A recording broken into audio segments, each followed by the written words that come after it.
دوستو، یسوع کے معجزے اس ٹائم اسرائیل میں اور اسرائیل کے مختلف علاقہ بیت لحم، گلیل اور مختلف جو ان کی سٹی تھی ان میں دکھاتا تھا، اور دوستو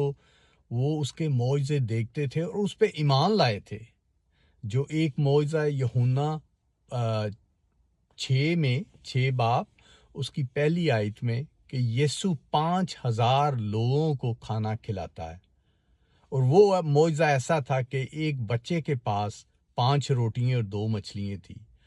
اور یسوع نے اس پہ شکر کر کے، اس پہ بلیسنگ کر کے سب کو بانٹ دیں، اور اس کے بعد وہ جو 12 ٹوکرے بچے تھے کھانے کے بعد، تو دوستو یہ دنیا میں بہت بڑا معجزہ تھا، اور دنیا میں ابھی تک جو یسوع کے شاگرد ہیں وہ معجزے دکھا رہے ہیں۔ تو دوستو آپ بھی اس شاگردوں میں بنے جو معجزے دیکھنے کے بعد یسوع کے نام پہ معجزے کرتے ہیں۔ پریز دی لارڈ۔